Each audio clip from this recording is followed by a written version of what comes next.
Hello and welcome to our show. And here we're talking about spirituality and the answers it provides to questions we all ask about peace, about health, about the scourges damaging on our society. And today we have the pleasure to receive on this show His Holiness Bhakti Vasudeva Swami, Dr. Vasudev Das, who also has a PhD in Applied Management, Decision Services, Leadership and Organizational Change, but you're also a spiritual leader of the International Society for Krishna Consciousness. First of all, I would like to ask you, did you join ISKCON before having this doctorate or after? Oh, that's a nice question. When I joined the International Society for Krishna Consciousness, at the time I didn't have a doctorate degree. What traditionally happened was that I was instructed by my spiritual master, the late His Holiness Bhakti Vasudeva Swami, to go and preach to professors. Okay. And when I executed that instruction, the results were very surprising. For instance, in my first 3 years of engaging in academic preaching, I had my first 25 publications in academic journals in 3 years. And that is outstanding. And so when that transpired, my spiritual master, he ordered me, hey, Vasudev, just go and get a PhD. Now, you're a spiritual leader, all right? Is there a difference between spirituality and religion? There are a little bit of differences and a common ground in the sense that spirituality, authentic spirituality, has to do with Sanatana Dharma, eternal duty of the jiva, of the soul, to the supreme absolute. Whereas religion basically implies today I'm a Christian, the next day I can be a Muslim, the next day I can be a Buddhist. It has to do with faith. And our faith changes. Real spirituality does not change. It's just that the individual practitioner has to internalize it and have higher realizations for a future and present generative power process. So how do you achieve that? How do we know that we are on a spiritual path? How do you realize that? Yeah, it's a very simple thing. How do you realize you're on the spiritual path? When you're on the spiritual path, your sensory modalities and your mind are completely under your control. That's the first symptom of a spiritualist. That the spiritualist is the controller of the mind and the senses. The non-spiritualist is controlled by the mind and the senses. Okay. And so, traditionally, we see that people in general who are non-spiritual, they are like slaves to the mind and the senses. Yeah. And nobody wants to be enslaved. But we are, so to say, we are enslaved by the senses and the mind. And sometimes we pass the buck. We blame it on somebody called the devil. Yes. So I'm coming to that. Yeah, people have problems every day, In the world, you see there are conflicts, there are wars. People suffering, families suffering, torn, all kinds of problems. And you are a spiritual leader of ISKCON. So basically, I mean, you get all your teachings from the Bhagavad Gita. And what does Bhagavad Gita say about that?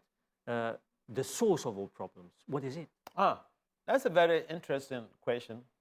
Now, not only Bhagavad Gita, but also the Srimad Bhagavatam, the graduate study on spirituality, according to the Vedic literature of Srila Vyasadeva. The important factor that people need to understand is that we are like on a treadmill. We're trying to move fast, but we're in the same place. And that is saddening because people don't seem to understand their left and right when you talk about spirituality. And so in spiritual culture, or in sadhana, spiritual practice, we are able to determine the progress we are making by dint of how we are saying what we say. For instance, I may have a deep feeling for something that is transpiring. Or I may be concerned about something that is happening. But then, how I express those feelings and how it impacts on other people, that is what matters most. My intention notwithstanding. I may have good intentions. Yeah. But then, if I'm not able to control my emotions, I could have an outburst that may be detrimental or may add more salt to the problem than providing a solution. So, in the Bhagavad Gita and the Srimad Bhagavatam, it is mentioned that we have problems in this world. And not only Bhagavad Gita and Srimad Bhagavatam, it is also correlated by modern criminologists. In the Bhagavad Gita, it is mentioned that the mind, if we are not able to control the mind becomes our worst enemy. In our conditioned state, we are literally controlled by the mind. Yeah. And we don't seem to realize that we are being controlled by the mind. Although we want to control the whole world, but we are controlled by the mind. Yeah. First of all, we need to control our mind and our senses before we try to control people around us. Otherwise, we become hypocritical.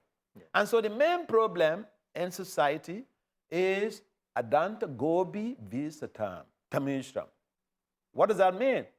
That the lack of control of the senses is the cause of all our problems. This is correlated by modern criminologists. These texts were written over 5,000 years ago. Yeah.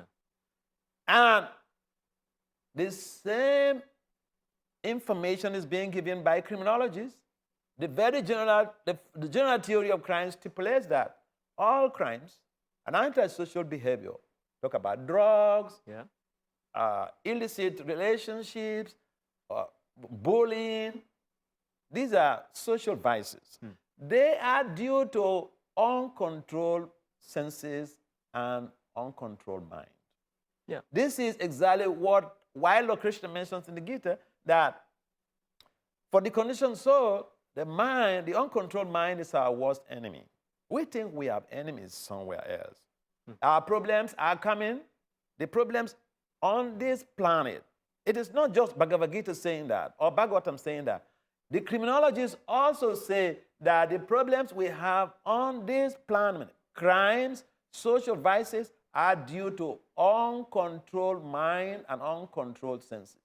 So you say lack of control. Okay. Does spirituality have the answer to that? Oh, yeah. Yeah. So what is the answer? I mean, to control all that.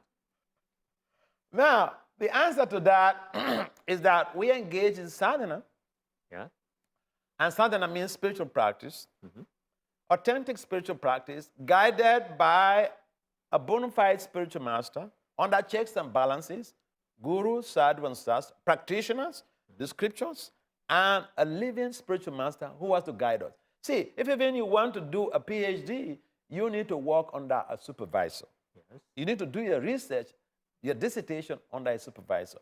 Spiritual culture is also having the same trend and process. And so we need to be guided by a realized soul, and along with that, scriptures, authentic scriptures, and not only realized souls and authentic scriptures, but practitioners also. So that's a check and balance. Yeah. Now, we're talking about the world today. It's evolved. Technologies has taken over everywhere in our lives. We can't even live with our mobile phones today, and everyone is, connected in some way.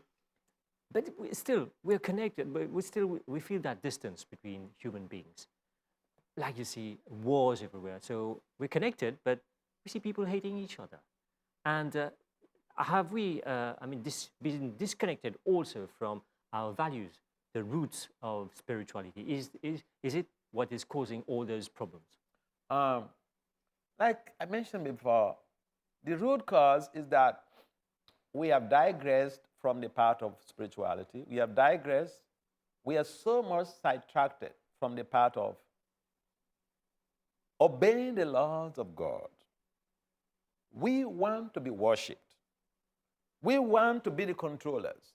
We are false proprietors. The reason why we are heading nowhere or making little efforts with making little progress with so much of input is that we have not given up our mentality of false proprietorship. We are not proprietors. We are simply caretakers.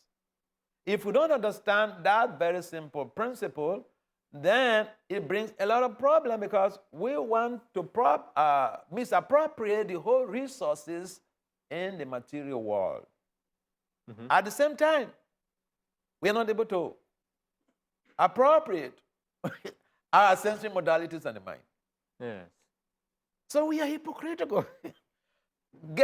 Talking about the modern day gadgets like the telephone, the smartphone, and the internet, I don't see anything wrong with these innovative inventions, and any intellectual will not see anything wrong with it. But you know what? So many books have been written by scholars, especially in America and in Europe, about how people could get free from attachment to the smartphone, attachment to the internet. I know people who failed out from college because of smartphone and internet. I know people who lost their jobs because of smartphone and internet. Now, it boils down to the same thing: inability to control the mind and the senses. We fought so much against slavery, but now the slavery that is going on within our own self, endogenous slavery, nobody's talking about that. Again, the mind then. Again, the mind. The mind is not controlling. I mean, what's behind? Then we become slaves to the mind. Yeah.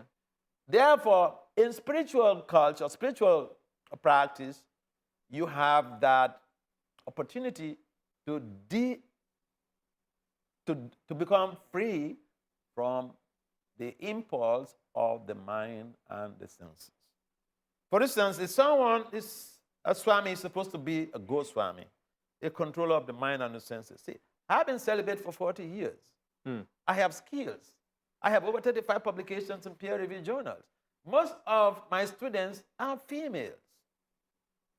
Okay, but then there's no question of exploitation because your senses and your mind are under control.